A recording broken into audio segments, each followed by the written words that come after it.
Welcome back. আমরা আজকে discuss করব প্রজেক্ট রিস্ক ম্যানেজমেন্ট নিয়ে। প্রজেক্ট রিস্ক ম্যানেজমেন্ট যেই প্রসেসগুলো আছে সেই প্রসেসগুলোর উদ্দেশ্যই হচ্ছে আপনি রিস্ককে আইডেন্টিফাই করবেন, দেন রিস্ককে কোয়ালিটেটিভ কোয়ান্টিটেটিভলি অ্যানালাইজ করবেন, দেন রিস্কের রেসপন্স নেবেন, দেন আপনি রিস্কের রেগুলার মনিটরিং করবেন, দেন রিস্ক ক্লোজের কোনো প্রসেস নেই। যাই হোক, সো প্রেমকে যেটা বলা আছে সেটা হচ্ছে যে রিস্ক ম্যানেজমেন্ট প্রসেসগুলো আপনার প্রজেক্টে যেহেতু সবসময়ই রিস্ক আসতে পারে, সেহেতু আপনার রিস্ক ম্যানেজমেন্ট প্রসেসগুলো ইটারেটিভলি চেঞ্জ হবে। তো আগে আমরা জেনে নেই রিস্ক আসলে কি। রিস্ক পিএমওকে ভাষায় an uncertain event or condition, যদি কোনো একটা আনসার্টেন ইভেন্ট যেটা যদি ঘটে তাহলে আমাদের প্রজেক্টের কোনো না কোনো অবজেক্টিভে, যেমন কস্ট, টাইম, কোয়ালিটি, স্কোপ, কোনো না কোনো একটা আমাদের যে অবজেক্টিভ আছে সেই অবজেক্টিভটা নেগেটিভলি অর পজিটিভলি ইম্প্যাক্টেড হতে পারে। আপনি নিশ্চয়ই এখন চিন্তা করছেন পজিটিভলি ইম্প্যাক্টেড হলে রিস্ক কিভাবে হয়। ওয়েল, পিএমআই বলছে পজিটিভ রিস্ক মানে অপরচুনিটি। আপনি চিন্তা করেন যে আপনি প্রজেক্টে শুধুমাত্র নেগেটিভ রিস্ক মানে আপনার প্রজেক্টে এমন কিছু ঘটতে পারে যার ফলে আপনার কস্ট বেড়ে যাবে, শিডিউল বেড়ে যাবে, এরকম প্রবলেম নিয়েই শুধুমাত্র চিন্তা করছেন। এমনও তো হতে পারে যে এমন কিছু একটা ঘটতে পারে যার ফলে আপনার টাইম কমে যেতে পারে, কস্ট কমে যেতে পারে, স্কোপ আরো বেটার ওয়েতে আপনি ম্যানেজ করতে পারেন। সো আপনার পজিটিভ রিস্ক আপনি যদি আইডেন্টিফাই না করেন তাহলে কি হবে, আপনি ওই রিস্কটাকে ইনফ্যাক্ট অপরচুনিটিকে নিয়ে কোনো প্ল্যান করবেন না। অপরচুনিটি একদিক দিয়ে এসে চলে যাবে, হয়তো আপনি বুঝতেও পারবেন না, ওটাকে এক্সপ্লয়েট করতে পারবেন না, আপনি অপরচুনিটিকে এনহ্যান্স করতে পারবেন না, মানে যেটা যেন ঘটে সেটার ব্যাপারে আপনি কোনো পদক্ষেপ নিতে পারবেন না। সো আপনার চেষ্টা থাকবে যে পজিটিভ রিস্ক এবং নেগেটিভ রিস্ক দুটো নিয়েই যাতে আপনি কাজ করতে পারেন। ওকে, প্রসেস কি কি আছে প্রজেক্ট রিস্ক ম্যানেজমেন্টে? First, plan risk management. Plan risk management আমরা অনেকবার বলে এসেছি, plan scope management, plan schedule management, plan cost management, এতদিন আপনাদের মুখস্থ হয়ে গেছে আই এম শিওর যে এই প্রসেসগুলোর কাজ কি। সো প্ল্যান রিস্ক ম্যানেজমেন্টের কাজ হচ্ছে রিস্ক ম্যানেজমেন্টে অন্যান্য যে প্রসেসগুলো আছে যেমন identify risk, qualitative risk assessment, quantitative risk analysis, then আপনি রিস্কের রেসপন্স, এই কাজগুলো কে কখন কোথায় কিভাবে পারফর্ম করবে সেটা আপনি প্ল্যান করবেন প্ল্যান রিস্ক ম্যানেজমেন্ট প্রসেসে। নেক্সট আপনার প্রসেস আছে আইডেন্টিফাই রিস্ক, তার মানে আপনার প্রজেক্টে কি কি রিস্ক ঘটতে পারে, সেই রিস্ক অপরচুনিটিজও হতে পারে আবার থ্রেটসও হতে পারে। সো আপনার ওই রিস্কগুলোকে সব একদম মাইক্রো লেভেলে আইডেন্টিফাই করতে পারতে হবে। দেন আপনি কোয়ালিটেটিভ রিস্কের যে অ্যানালাইসিস সেটার কাজ হচ্ছে, আমরা ধরেন অনেকগুলো রিস্ক আইডেন্টিফাই করলাম, মনে করেন 200টা, আমি জাস্ট একটা মিডিয়াম নাম্বার বললাম, একটা ছোট স্কেলের প্রজেক্টে 200-300টা রিস্ক ধরেন চলে আসে, মানে চলে আসে না, চলে আসলে সেটা ইস্যু হয়ে যাবে। রিস্ক আপনি আইডেন্টিফাই করবেন। রিস্ক হচ্ছে যেটা ঘটেনি বা 100% যদি চান্স থাকে বা যেটা ঘটে যাবে সেটা কিন্তু তখন আর রিস্ক থাকবে না, প্রবাবিলিটি আছে যখন, সেটা হচ্ছে রিস্ক। সো আপনি আইডেন্টিফাই করবেন আগে থেকে। সো সেই যে আপনি রিস্ক আইডেন্টিফাই করছেন সেই অনেকগুলো রিস্ককে আপনি প্রায়োরিটাইজ করতে পারতে হবে। এমন অনেক রিস্ক আছে রিস্ক ঘটলে ইম্প্যাক্ট অনেক, প্রবাবিলিটি অনেক, রাইট, মানে ঘটতেও পারে আবার ঘটলে সেটার ইম্প্যাক্ট অনেক, সেটাকে আপনি যেভাবে প্রায়োরিটাইজ করবেন এমন রিস্ক আছে ঘটতে পারে না, আবার ঘটলেও এমন কোনো ইম্প্যাক্ট নেই, তাহলে ওগুলিকে সেইভাবে আপনি প্রায়োরিটাইজ করবেন না, তাই না? সো প্রায়োরিটাইজেশনের একটা প্রসেস থাকতে হবে, সেটা হচ্ছে কোয়ালিটেটিভ রিস্ক অ্যানালাইসিস। কোয়ান্টিটেটিভ হচ্ছে এই রিস্ক যদি ঘটে তাহলে আপনার ওভারঅল প্রজেক্টে কি রকম কস্টের ইম্প্যাক্ট হবে, রাইট। আরেকটা জিনিস মাঝখানে বলে নেই, রিস্ক কিন্তু আপনি একটা প্রজেক্ট একটা রিস্কের ইম্প্যাক্টও আপনি আইডেন্টিফাই করতে হবে, আবার রিস্কের ওভারঅল প্রজেক্টের উপর কি ইম্প্যাক্ট সেটাও কিন্তু এই চ্যাপ্টারে, মানে রিস্ক ম্যানেজমেন্ট এই দুইটা ইস্যুই, যে একটা রিস্কের কি ইম্প্যাক্ট হবে, ওভারঅল প্রজেক্টে আমাদের রিস্কের কি ইম্প্যাক্ট হতে পারে, দুইটা জিনিসকেই কভার করে। আমি ছিলাম কোয়ান্টিটেটিভ রিস্ক অ্যানালাইসিসে। সো কোয়ান্টিটেটিভ রিস্ক অ্যানালাইসিস আপনি কি করছেন, নিউমেরিক্যালি আপনার ওভারঅল প্রজেক্টের যে রিস্ক সেটাকে অ্যানালাইজ করছেন। দেন প্ল্যান রিস্ক রেসপন্সেস, আপনি কিন্তু এখনো প্ল্যানিং এ আছেন। আমরা যখন রিস্ক আইডেন্টিফাই করছি তখনই যদি আমরা ধরে নিই যে আচ্ছা ঠিক আছে এরকম একটা রিস্ক আসতে পারে, তাহলে এরকম যদি রিস্ক ঘটে তখন আমরা কোন রকম স্ট্র্যাটেজি অ্যাপ্লাই করবো সেটাও আমরা আগে থেকেই চিন্তা করে রাখতে পারি। রিস্ক ঘটবে তখন আপনি সেটাকে নিয়ে ফায়ার ফাইটিং করবেন, এই অ্যাপ্রোচ আসলে আমাদের কাম্য না। ওকে, দেন ইমপ্লিমেন্ট রিস্ক রেসপন্স, এটা কিন্তু এক্সিকিউটিং এর প্রসেস। সো আমরা এই যে সেকশনটা আছে সেটা কিন্তু প্ল্যান রিস্ক ম্যানেজমেন্ট নিয়ে ডিসকাস করব। এক্সিকিউটিং এর প্রসেস আমরা এক্সিকিউটিং এর যখন প্রসেস কভার করব তখন ডিসকাস করব। ইমপ্লিমেন্ট রিস্ক রেসপন্স হচ্ছে আপনি যে রিস্কের রেসপন্সটা নিলেন, এখন হয়তো আপনি ভাবছেন যে ওকে এমনও হতে পারে ইকুইপমেন্ট আসার সময় আমার যে শিপ আছে সেটা ডুবে যেতে পারে, হয়তো প্রবাবিলিটি অনেক কম বাট ইম্প্যাক্ট অনেক বেশি, এজন্য আপনি কি বলেন, অথবা কাস্টম ক্লিয়ারেন্সে ডিলে হতে পারে। সো আপনি ধরলেন আচ্ছা ঠিক আছে ডুবে যেতে পারে, এজন্য একটা ইন্স্যুরেন্স করি। সো ইন্স্যুরেন্সটা তো আমরা এক্সিকিউটিং ফেজে করতে হবে, তাই না? সেটা হচ্ছে ইমপ্লিমেন্ট রিস্ক রেসপন্স, এবং সারাক্ষণ আপনার রিস্কগুলোকে মনিটর করতে থাকতে হবে যে আচ্ছা কোন রিস্কটা কি অবস্থা, প্রবাবিলিটি কেমন, ইমপ্যাক্ট কেমন, সেটা রেসপন্স দিতে হচ্ছে। তো এটা হচ্ছে মনিটর রিস্কের কাজ। এগুলো হচ্ছে আমাদের রিস্ক ম্যানেজমেন্টের প্রসেস। তো প্রতিটা রিস্ক আমরা নেক্সট ভিডিওগুলোতে ডিসকাস করব আরো এলাবোরেটলি, সাথেই থাকুন।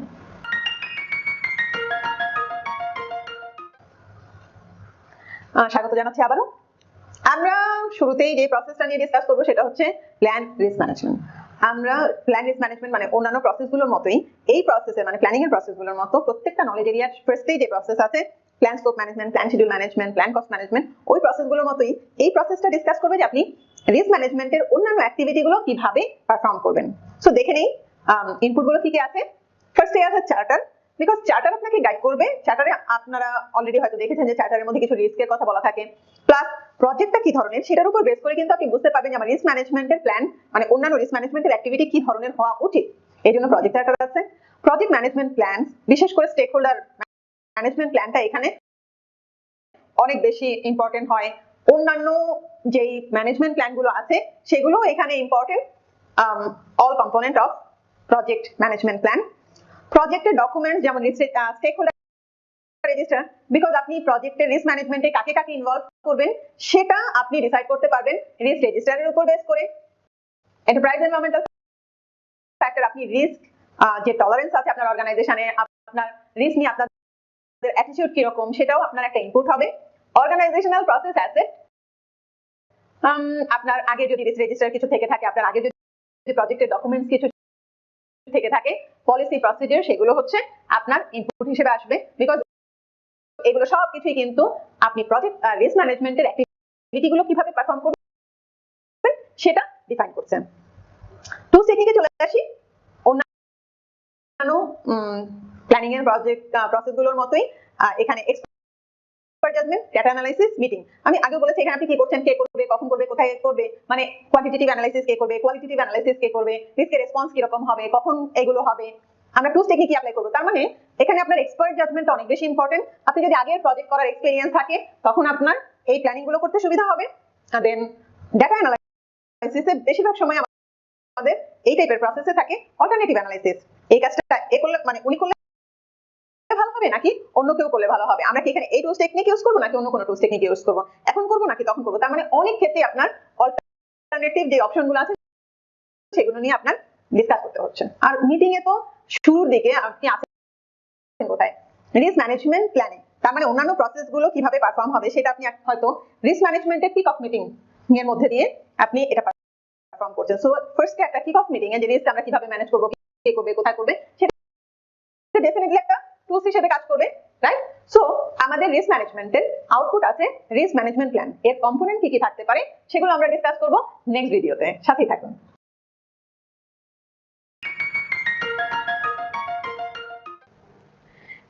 ধন্যবাদ সাথে থাকার জন্য। আমরা ডিসকাস করছিলাম risk management plan. So risk management plan as a output, এই যে আমাদের প্রসেসটা আছে প্ল্যান রিস্ক ম্যানেজমেন্ট, এই প্রসেসের আউটপুট হচ্ছে রিস্ক ম্যানেজমেন্ট প্ল্যান।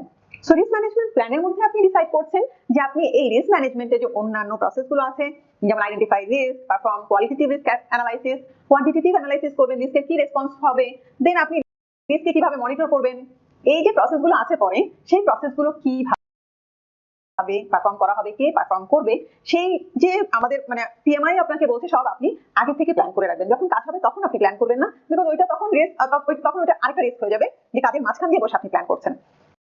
যাই হোক, সো রিস্ক ম্যানেজমেন্ট প্ল্যানের কম্পোনেন্ট কি কি। ফার্স্ট কম্পোনেন্ট হচ্ছে যে আপনার রিস্কের স্ট্র্যাটেজি কি হবে, রিস্কের স্ট্র্যাটেজি আপনি জেনারেল কি অ্যাপ্রোচে আপনি যাবেন সেটা ডিসকাস হচ্ছে। মেথোডোলজি, টুলস টেকনিক কি ইউজ করবেন এটা থাকে রিস্ক ম্যানেজমেন্ট প্ল্যানে। দেন রিস্ক ম্যানেজমেন্ট প্ল্যানে থাকবে রোলস রেসপন্সিবিলিটি।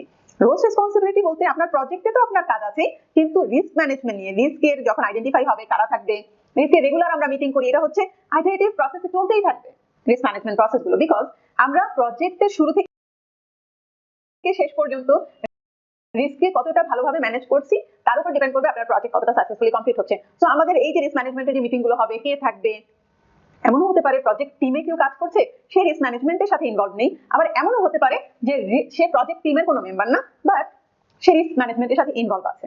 সেটা হতে পারে যেমন আমার একটা প্রজেক্ট ছিল, আমাদের একটা রিস্ক ছিল যে আমাদের সিম কার্ড মানে টেস্টের জন্য যে সিম কার্ডটা সেটা সময় মতো নাও আসতে পারে। সো ওই পার্টিকুলার রিস্কের জন্য আমার প্রকিউরমেন্টের যে হেড ছিল তার হেল্প অনেক বেশি দরকার ছিল, বিকজ ওই যে সিম কার্ডটা সেটা ভেন্ডারকে দিয়ে মাত্র 10টা সিম কার্ড ভেন্ডার দিতে রাজি নাও হতে পারে।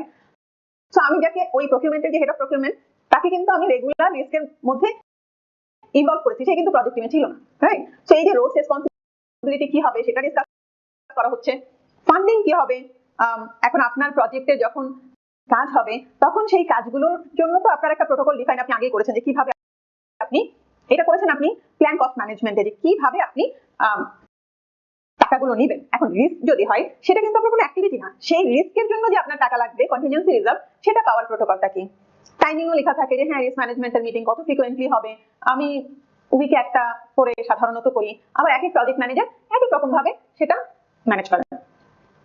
দেন আরো যে জিনিসটা আছে আমরা ডিসকাস করলাম যে strategy, methodology, roles responsibility, funding কিভাবে হবে, টাইমিং কি হবে, আরো যে কম্পোনেন্ট গুলো থাকে তার মধ্যে আছে রিস্ক ক্যাটাগরিজ। বিকজ আপনি যখন একটা রিস্ক লিখবেন যে আমার শিপমেন্টে ডিলে হতে পারে, শিপমেন্টটা কিন্তু একটা ক্যাটাগরির মধ্যে পড়ছে, হয়তো ধরেন হার্ডওয়্যার নিয়ে, রাইট?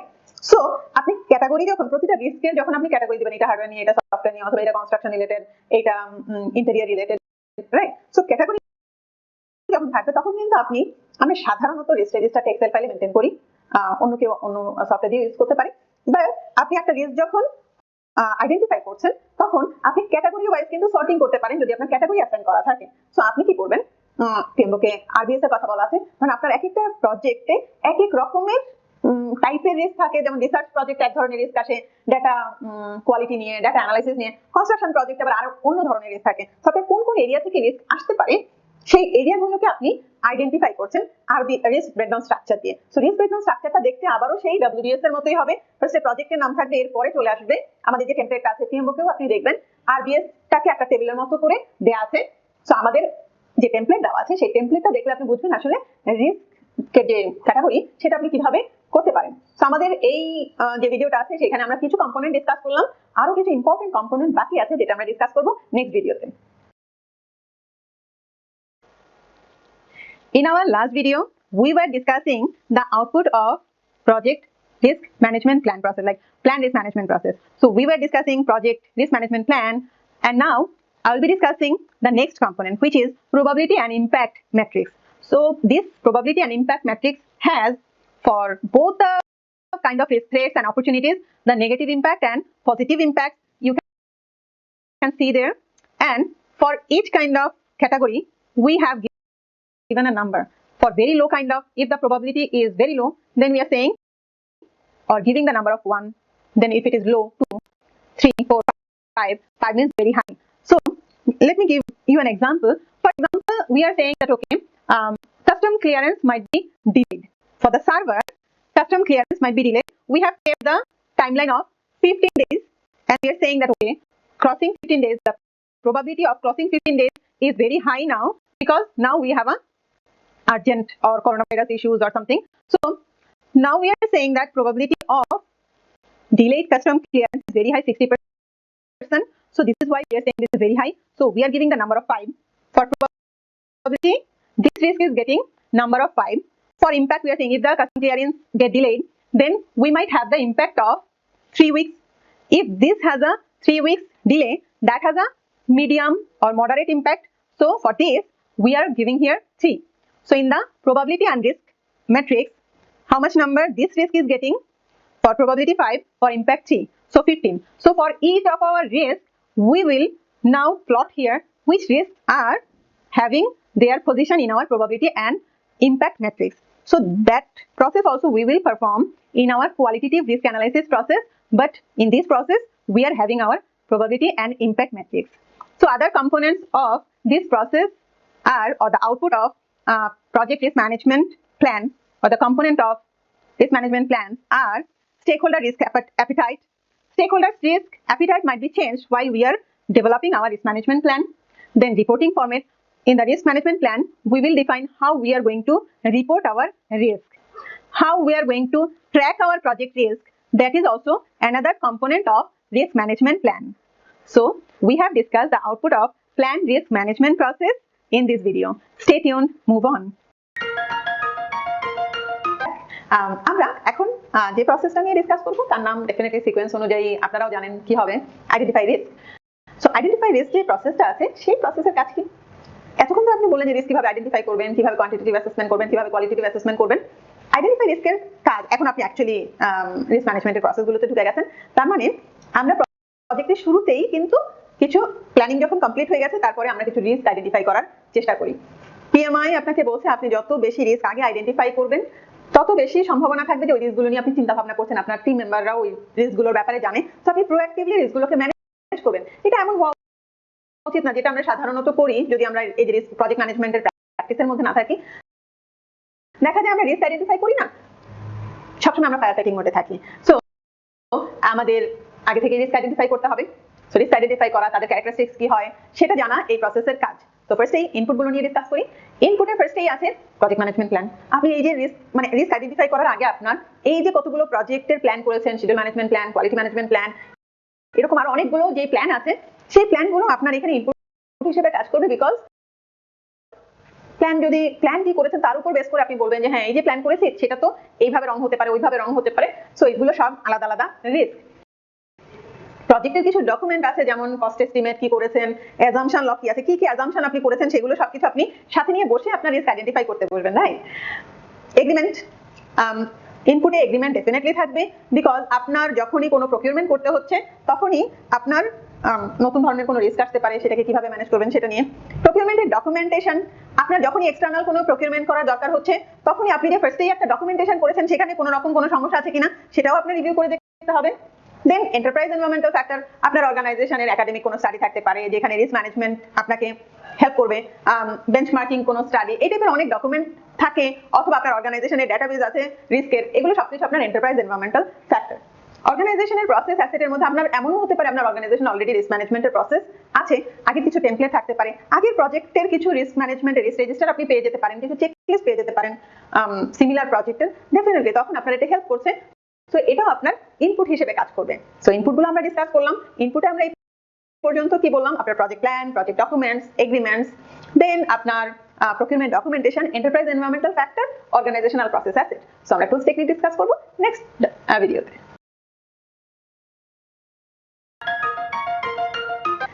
ফিরে আসার জন্য ধন্যবাদ। আমরা আইডেন্টিফাই রিস্ক প্রসেসে আছি, ইনপুট ডিসকাস করেছি, এখন টুলস টেকনিক ডিসকাস করব। আমরা সাধারণত যেটা করি টুলস টেকনিকে আমাদের ফার্স্টেই আছে এক্সপার্ট জাজমেন্ট। আপনারা হয়তো খেয়াল করেছেন এক্সপার্ট জাজমেন্ট আমরা অনেক ইউজ করছি। ইনফ্যাক্ট আমরা প্ল্যানিং এ এক্সপার্ট জাজমেন্ট তো ইউজ করেই থাকি, বিকজ আপনার যদি আগের এই ধরনের প্রজেক্ট করার এক্সপেরিয়েন্স থাকে বা আপনি যেই প্রসেসে আছেন সেই প্রসেস আগে যদি পারফর্ম করে থাকি, সেই প্রসেসে যদি আমরা এক্সপার্ট হই, সেটা ডেফিনেটলি আমাদের হেল্প করবে। সো এক্সপার্ট জাজমেন্ট আমাদের একটা টুলস। ডেটা গ্যাদারিং এ আছে ব্রেইনস্টর্মিং। ব্রেইনস্টর্মিং আমরা সাধারণত রিস্ক যখন আইডেন্টিফাই করছি তখন আমরা একটা ব্রেইনস্টর্মিং এর সেশন অ্যারেঞ্জ করতে পারি, সেটা নিয়ে আমরা আগেও ডিসকাস করেছি। ব্রেইনস্টর্মিং কি, এক একজনকে আমরা বললাম আপনি একটা রিস্ক বলেন, আপনি একটা রিস্ক বলেন। সো সাধারণত দেখা যায় আমরা বসে একই মিটিং এ সবাই চেষ্টা করি যার যা মাথায় আসছে সেই রিস্কগুলো বলতে। চেকলিস্ট, এই যে একটু আগে বললাম আমাদের চেকলিস্ট, আরবিএসও কিন্তু একটা চেকলিস্ট হিসেবে কাজ করতে পারে। ওকে, আমরা আরবিএস নিয়ে হয়তো রিস্ক ব্রেকডাউন স্ট্রাকচার নিয়ে বসেছি, ইকুইপমেন্ট দেখলাম, আচ্ছা ঠিক আছে এখন সবাই মিলে বলেন যে ইকুইপমেন্ট রিলেটেড কি কি রিস্ক আসতে পারে। সো তখন ব্রেইনস্টর্মিংও আপনার চেকলিস্টটা হেল্প করে।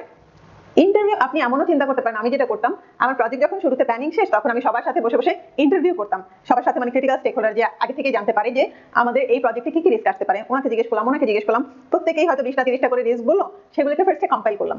কম্পাইল করার পরে সাধারণত আমি ব্রেইনস্টর্মিং সেশনটা রাখতাম, সো দ্যাট আরো নতুন কিছু রিস্ক আসে। ডেটা অ্যানালাইসিস, আপনি যখন কিছু ডেটা অ্যানালাইজ করেন, ধরেন আপনি রুট কজ অ্যানালাইসিস করছেন, অথবা অ্যাজাম্পশন কনস্ট্রেন্ট গুলো যে আপনি অ্যাজাম্পশনের লগ আছে, কনস্ট্যান্টের আপনি লিস্ট লিখেছেন, সো সেগুলিও আপনাকে হেল্প করবে। সোয়াট অ্যানালাইসিস কি বলেন তো, স্ট্রেংথ, উইকনেস, অপরচুনিটিস এবং থ্রেটস। আমরা যখন একটা অর্গানাইজেশনের সোয়াট অ্যানালাইসিস করি তখন কিন্তু বুঝতে পারি, ধরেন আমি ধরে নিচ্ছি যে সোয়াট অ্যানালাইসিস করা আছে আপনার অর্গানাইজেশনে, তখন আপনি সেটাকে নিয়ে যদি বসেন তখন আপনি বলবেন ও আচ্ছা ঠিক আছে আমার এই স্ট্রেংথটা আছে, তার মানে আমার প্রজেক্টে ধরেন স্ট্রেংথ আছে, ধরেন আপনার প্রজেক্টে আপনি জানেন যে টেকনিক্যাল টিম খুব সাউন্ড, খুব ভালো, আমি একটা এক্সাম্পলই দিচ্ছি, মানে নট নেসেসারি। সো আপনার টেকনিক্যাল টিম খুব ভালো আছে আপনার অর্গানাইজেশনে, যেটা আপনার অর্গানাইজেশন সোয়াট অ্যানালাইসিসে লিখেছে স্ট্রেংথ হিসেবে, তার মানে আপনার হয়তো যদি ওই রিলেটেড প্রজেক্ট হয় আপনি বুঝতে পারবেন যে আচ্ছা আমার টেকনিক্যাল টিম তো খুব ভালো, তার মানে আমার একটা অপরচুনিটি আছে যে আমি হয়তো তাড়াতাড়ি আমার কাজগুলো শেষ করতে পারবো নরমালের চেয়ে, রাইট? সো আপনি সোয়াট অ্যানালাইসিস করলে আপনার যদি আপনার আগে করা থাকে আপনার প্রজেক্টে রিস্ক আরো কিছু বেড়ে যেতে পারে। আপনি ডকুমেন্টও আরো দেখছেন। আপনি ইন্টারপার্সোনাল এন্ড টিম স্কিল বলতে আমরা যেটা বুঝাই, আপনি যখন রিস্ক আইডেন্টিফাই করছেন তখন আপনি অ্যাজ এ প্রজেক্ট ম্যানেজার আপনার যে ইন্টারপার্সোনাল স্কিল আছে, যেমন ফ্যাসিলিটেশন, আপনি তো সবার থেকে নিচ্ছেন, ব্রেইনস্টর্মিং সেশন অ্যারেঞ্জ করছেন, ইন্টারভিউ করছেন, তো ফ্যাসিলিটেশনের যে আপনার একটা স্ট্রেংথ আছে, যত বেশি স্ট্রেংথ থাকে আপনার জন্য তত এটা। দেন আমরা প্রম্পট লিস্ট কিছু আছে, যেমন থাকে না যে বুকা, পেস্টেল যেমন আছে পলিটিক্যাল, ইকোনমিক্যাল, এস দিয়ে সোশ্যাল, টি দিয়ে টেকনোলজিক্যাল, লিগ্যাল, এনভায়রনমেন্টাল। তার মানে আপনার যখন একটা প্রম্পট লিস্ট থাকবে তখন আপনি আচ্ছা দেখি তো আমার প্রজেক্টে পলিটিক্যাল কি কি রিস্ক আসতে পারে, আপনি কিছু লিস্ট করলেন। আচ্ছা দেখি তো টেকনোলজিক্যাল কি কি রিস্ক আছে, তখন আরো অনেকগুলি রিস্ক আসবে।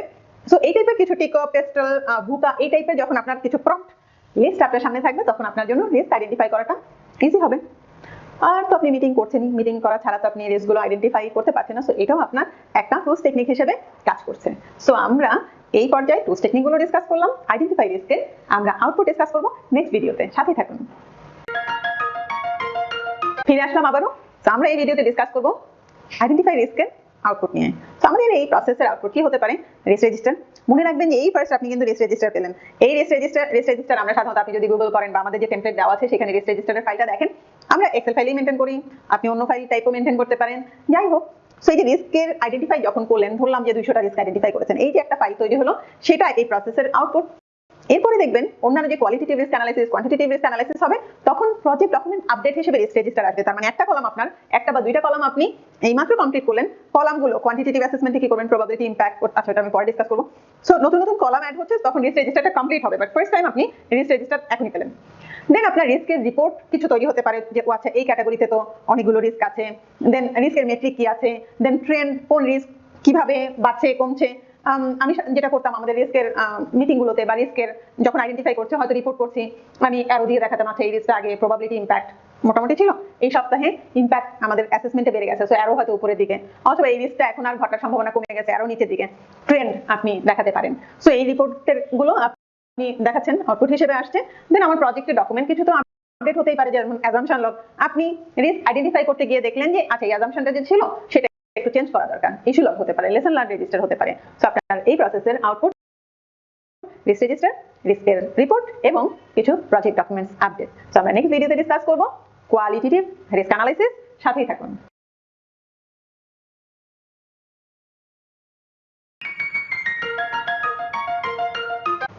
ধন্যবাদ সাথেই থাকবার জন্য। আমরা আইডেন্টিফাই যে রিস্ক সেই প্রসেসটা ডিসকাস করেছি, এখন আমরা ডিসকাস করব পারফর্ম কোয়ালিটেটিভ রিস্ক অ্যানালাইসিস নিয়ে। পারফর্ম কোয়ালিটেটিভ রিস্ক অ্যানালাইসিস আপনি দেখবেন, পারফর্ম কোয়ান্টিটেটিভ রিস্ক অ্যানালাইসিস দেখবেন। সো আপনার ডেফিনেটলি মনে হচ্ছে আচ্ছা এই দুইটা প্রসেসের মধ্যে ডিফারেন্সটা কি? ডিফারেন্স হচ্ছে কোয়ালিটেটিভ রিস্ক অ্যানালাইসিসে আপনি রিস্কের প্রবাবিলিটি, ইমপ্যাক্ট বা অন্য কোনো প্যারামিটারের উপর বেস করে আপনি রিস্কগুলোকে প্রায়োরিটাইজ করছেন, মানে এই রিস্কগুলোকে অ্যাসেসমেন্ট করছেন। প্রিলিমিনারি অ্যাসেসমেন্ট হচ্ছে বেসড অন প্রবাবিলিটি এবং অকারেন্স। সো আমি আবার বলি যে হয়তো আপনার প্রজেক্টে আপনি 200টা কিন্তু কোনো স্পেসিফিক নাম্বার না, আমি জাস্ট এক্সাম্পল দেওয়ার জন্য বলছি। ধরেন আপনি 200টা রিস্ক আইডেন্টিফাই করেছেন আপনার প্রজেক্টে। সো আপনি এই রিস্কের প্রবাবিলিটি কম, ইমপ্যাক্টও কম, একটা নাম্বার দিলেন। এই রিস্কের প্রবাবিলিটি হাই, ইমপ্যাক্টও হাই, আরেকটা নাম্বার দিলেন। আরেকটা রিস্কের প্রবাবিলিটি হাই কিন্তু ইমপ্যাক্ট অনেক কম, আরেক রকম নাম্বার পাবে। সো এই যে নাম্বারিং করার পরে আপনি দেখবেন যে কিছু রিস্ক আছে খুব বেশি ইম্পর্টেন্ট, বিকজ প্রবাবিলিটিও হাই, ইমপ্যাক্টও হাই। কিছু রিস্ক দেখবেন হাই, মিডিয়াম, লো, এইভাবে করি না আমরা, সাধারণত 5টা ক্যাটাগরি দেওয়া হয়। সো আপনার অনেক রকম নাম্বার আসতে পারে। ওই যে ম্যাট্রিক্স দেখেছেন, যদি 1 2 3 4 5 করে যায়, যে প্রবাবিলিটি 2, ইমপ্যাক্ট হচ্ছে 5, তাহলে আপনার নাম্বার আসবে 10। যদি প্রবাবিলিটি 5 পর্যন্ত যায়, ইমপ্যাক্ট 5 পর্যন্ত যায়, তাহলে আপনি হাইয়েস্ট 25 পর্যন্ত নাম্বার পেতে পারেন এক একটা রিস্কের। তার মানে আপনি প্রতিটা রিস্কের একটা নাম্বার পাচ্ছেন, তার উপর বেস করে আপনি হাইয়েস্ট টু লোয়ে সর্টিং যদি করেন, তাহলে দেখবেন আচ্ছা ঠিক আছে এই কটা, এই 200টা রিস্কের মধ্যে এই যে 70টা রিস্ক সেগুলি খুব বেশি ইম্পর্টেন্ট, 30টা আচ্ছা ঠিক আছে মোটামুটি, আর বাকি যে রিস্কগুলো আছে সেগুলি প্রবাবিলিটি অনেক কম, ইমপ্যাক্ট অনেক কম, সেগুলোকে ওয়াচ লিস্টে পাঠিয়ে দিই। সো এই যে আপনি প্রায়োরিটাইজেশন করছেন, এই যে আপনি অ্যাসেসমেন্ট করছেন রিস্কের, সেটা হচ্ছে কোয়ালিটেটিভ রিস্ক অ্যানালাইসিস। সো এই অ্যানালাইসিস করতে আপনার কি কি ইনপুট দরকার হতে পারে? ফার্স্টে প্রজেক্ট ম্যানেজমেন্ট প্ল্যান, আপনি রিস্ককে কিভাবে ম্যানেজ করবেন, ওইখানে আপনি বলেছেন ওই যে আপনি আগে ক্যাটাগরি ডিফাইন করেছেন, প্রবাবিলিটি এবং ইমপ্যাক্ট কি রকম হবে, কি রকম নাম্বারিং দিবেন, সেটা আপনার এখানে ডেফিনেটলি কাজে লাগবে। সো এটা একটা ইনপুট। দেন আপনার প্রজেক্টের কিছু ডকুমেন্ট, আপনার অ্যাজাম্পশন আছে, রিস্ক রেজিস্টারকে এখন আপনি অ্যানালাইজ করছেন, 200টা আগে আইডেন্টিফাই করেছিলেন, সেটাকে আপনি এখন অ্যাসেসমেন্ট করবেন। সো এটা তো একটা ইনপুট হবেই। আপনার অর্গানাইজেশনে বা আপনার ইন্ডাস্ট্রিতে আপনি জানেন যে কিছু স্ট্যান্ডার্ড সিমিলার প্রজেক্টের কিছু স্টাডিজ আছে, প্রজেক্টের কিছু পাবলিশ ম্যাটেরিয়াল আছে, এগুলো আপনাকে একটা এনভায়রনমেন্ট ক্রিয়েট করে দিচ্ছে। সো এই জন্য এন্টারপ্রাইজ এনভায়রনমেন্টাল ফ্যাক্টর, যে একটা রিস্ক ম্যানেজমেন্টের এনভায়রনমেন্ট অলরেডি আছে। অর্গানাইজেশনাল প্রসেস আছে কি থাকতে পারে, আগে হয়তো এই ধরনের অ্যানালাইসিস করা হয়ে গেছে, কমপ্লিটেড প্রজেক্টের কিছু অ্যানালাইসিস করা আছে, সেটাকে আপনি নিয়ে আবারও দেখতে পারেন আচ্ছা গত প্রজেক্টে তো এইভাবে অ্যানালাইজ করেছিল, এখন কি রকম অ্যাসেসমেন্ট হতে পারে। তার মানে আমরা এখন ইনপুট কি কি পেলাম? প্রজেক্ট ম্যানেজমেন্ট প্ল্যান তার মানে রিস্ক ম্যানেজমেন্ট প্ল্যান, প্রজেক্টের ডকুমেন্টস কিছু আপনার ইনপুট হিসেবে কাজ করবে, এন্টারপ্রাইজ এনভায়রনমেন্টাল ফ্যাক্টর ইএফ এবং ওপিএ অর্গানাইজেশনাল প্রসেস ফ্যাক্টর। তো আমরা নেক্সট ভিডিওতে ডিসকাস করব টুলস টেকনিক নিয়ে, সাথেই থাকবেন। আমরা গত ভিডিওতে ডিসকাস করেছি ইনপুট নিয়ে, পারফর্ম কোয়ালিটেটিভ অ্যানালাইসিসের ইনপুটগুলো ডিসকাস করেছি। এই ভিডিওতে আমরা ডিসকাস করব টুলস টেকনিক নিয়ে।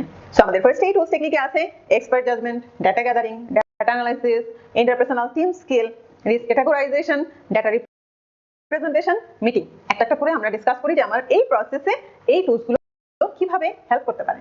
ওকে, এক্সপার্ট জাজমেন্ট আপনি এই প্রসেসে কি করছেন আমি আগে বলেছি, আপনি রিস্কগুলো নিয়েছেন, এখন কোন রিস্কের প্রবাবিলিটি কেমন, ইমপ্যাক্ট কেমন সেগুলো আমরা দেখব। তো আপনার আগে যদি এই ধরনের এক্সপেরিয়েন্স থাকে যে হ্যাঁ এই ধরনের রিস্ক আমি আগে দেখেছি, এটার ইমপ্যাক্ট কিন্তু অনেক হাই বা ইমপ্যাক্ট কিন্তু অনেক লো, প্রবাবিলিটি এটা ঘটার সম্ভাবনা কি রকম, সেটাও কিন্তু আপনার এই ঘটনার সাথে যদি কোনো এক্সপেরিয়েন্স থাকে, এক্সপার্ট জাজমেন্ট আপনি এখানে নিতেই পারেন। ডাটা গ্যাদারিং এ আমরা সাধারণত কি করি, সবাইকে সাথে নিয়ে আসে ভাই বলেন তো এই রিস্কটার প্রবাবিলিটি কেমন, ইমপ্যাক্ট কেমন, ইন্টারভিউ আমরা করতে পারি। ওকে, টুলস টেকনিকে থার্ড আছে ডাটা অ্যানালাইসিস। আপনার ডাটার যে কোয়ালিটি কি রকম সেটা কিন্তু আপনার অ্যাসেস করতে হবে। আমরা প্রবাবিলিটি এবং ইমপ্যাক্ট অ্যাসেসমেন্ট করছি, সেটাও এখানে ইম্পর্টেন্ট। ইনফ্যাক্ট আমরা এই কাজটাই এখানে করছি। আপনি প্রতিটা রিস্কের প্রবাবিলিটি কি রকম হতে পারে, আচ্ছা 30% কে আমরা কি রকম র্যাঙ্কিং দিয়েছি সেটা দিচ্ছেন একটা কলামে, এবং ইমপ্যাক্টের কি রকম হতে পারে সবার সাথে ডিসকাস করছেন, ডিসকাস করে আপনি বলছেন আচ্ছা ঠিক আছে এটার ইমপ্যাক্ট এই ধরনের, তাহলে আমরা এই ক্যাটাগরাইজেশন মানে এই রিস্কটাকে আমরা হাই, লো, মিডিয়াম এভাবে একটা অ্যাসেসমেন্ট করছি। সো এই কাজটাই কিন্তু আমরা এই প্রসেসে করি। সো এটা মেইন কাজ, রিস্কের প্রবাবিলিটি এবং ইমপ্যাক্ট অ্যাসেসমেন্ট করা। দেন আমরা এই যে রিস্কগুলোর প্রবাবিলিটি ইমপ্যাক্ট অ্যাসেসমেন্ট করছি, আপনার ফ্যাসিলিটেশনের যে ইন্টারপার্সোনাল স্কিল আছে সেটা তো অনেক বেশি ইম্পর্টেন্ট, বিকজ একজন তখন দেখা যাবে এক রকম কথা বলছে, উনি বলছে না এই রিস্কের ইমপ্যাক্ট অনেক হাই, আরেকজন বলছে না এই রিস্কটা তো এতটা ইমপ্যাক্ট মনে হচ্ছে না। তখন আপনি সবাইকে ফ্যাসিলিটেট করে এক জায়গায় নিয়ে আসছেন যে সেখানে আপনার ফ্যাসিলিটেশন অনেক বেশি ইম্পর্টেন্ট। নেক্সট যে টুলস আছে সেটা হচ্ছে রিস্কের ক্যাটাগরাইজেশন। ক্যাটাগরাইজেশন আগে কোথায় শুনেছেন মনে করে বলেন তো? ক্যাটাগরাইজেশন ওই যে আমরা আরবিএস বললাম, রিস্ক ব্রেকডাউন স্ট্রাকচার, ওইটা দিয়ে তৈরি করলেন। সাধারণত এটা ডব্লিউবিএস দিয়েও হতে পারে, আপনি ডব্লিউবিএস দিয়ে করেছেন অথবা রিস্ক ব্রেকডাউন স্ট্রাকচার করেছেন। আপনি একটা রিস্ক যখন লিখেছেন তখন আপনি ধরেন আপনি বলেছেন কাস্টম ক্লিয়ারেন্স ডিলে হতে পারে। সো এই যে রিস্কটা সেটা আসলে কোন ক্যাটাগরিতে পড়ছে, আপনি হয়তো ইকুইপমেন্টের ব্যাপারে এই রিস্কটা, সো ইকুইপমেন্ট লিখলেন, আরো একটা রিস্ক হয়তো ইকুইপমেন্ট রিলেটেডই, পরে তখন আপনি সর্টিং করে দেখতে পারবেন যে ইকুইপমেন্ট রিলেটেড কয়টা রিস্ক আছে। এটা তো আপনার করতে হতেই পারে, তাহলে আপনি ভালনারেবিলিটিটা বুঝবেন যে আচ্ছা এই জায়গাটাতে কেমন রিস্ক আছে, ওই জায়গাটাতে কেমন রিস্ক আছে। দেন ডাটা রিপ্রেজেন্টেশন, এখানে কিন্তু আপনি ডাটা রিপ্রেজেন্টেশনে গ্রাফিক্যাল কিছু একটা পাবেন, বুঝতেই পারছেন। সো রিস্কের প্রবাবিলিটি এবং ইমপ্যাক্ট ম্যাট্রিক্স, ওই যে ম্যাট্রিক্স আপনি একটা তৈরি করেছেন, প্রবাবিলিটি লো, ইমপ্যাক্ট লো হলে এই এরিয়াতে, প্রবাবিলিটি হাই, ইমপ্যাক্ট হাই হলে এই এরিয়াতে। তার মানে আপনার যে একটা ম্যাট্রিক্স আছে সেই ম্যাট্রিক্সের মধ্যে আছে এই রিস্কটা এই জায়গায়, এই রিস্কটা এই জায়গায়, ওই রিস্কটা ওই জায়গায়, এটা আপনি আইডেন্টিফাই করতে পারেন। বাবল চার্ট বলে, হায়ারার্কিক্যাল চার্ট, বাবল চার্ট বলে আরো একটা জিনিস পিএমওকে দেখা আছে। সো আপনি যখনই দুইটা ক্যাটাগরির বাইরে যাচ্ছেন, প্রবাবিলিটি ইমপ্যাক্ট হলে তো আপনি একটা বক্সের মধ্যেই প্লট করে ফেলতে পারছেন, কিন্তু যখন তিনটা ক্যাটাগরি হবে তখন কি করবেন? সো পিএমও দেখলেই আপনি বুঝবেন যে বাবল চার্টে গ্রাফটাই দেখেন, সেখানে বলা আছে প্রক্সিমিটি ডিটেক্টিবিলিটি, মানে এটা কত কাছাকাছি আছে এবং এটাকে আপনি ডিটেক্ট করতে পারছেন কিনা। তার পাশাপাশি আরো একটা ক্যাটাগরি দেওয়া আছে যে এই রিস্কটা ঘটলে কতটা ক্ষয়ক্ষতি হবে, যত বেশি ইমপ্যাক্ট তত বড় বললাম। সো বাবল চার্টে আপনি তিনটা ক্যাটাগরি দিয়েই আপনি অ্যাসেসমেন্ট করতে পারছেন। আর মিটিং যে টুলস টেকনিক সেটা তো আমাদের আছেই। সো আমরা টুলস টেকনিকগুলো ডিসকাস করলাম। আমাদের আউটপুট একটাই আছে, প্রজেক্ট ডকুমেন্টস আপডেট হচ্ছে। প্রজেক্টের ডকুমেন্টস বলতে অ্যাজাম্পশন লগ, ইস্যু লগ, এরকম কিছু ডকুমেন্টস আপডেট হচ্ছে। তার পাশাপাশি আপনার রিস্কের রেজিস্টার সেটা আপডেট হচ্ছে, এটা অনেক বেশি ইম্পর্টেন্ট, রাইট? সো আমরা নেক্সট প্রসেসে চলে যাব এর পরের ভিডিওতেই, সাথেই থাকবেন।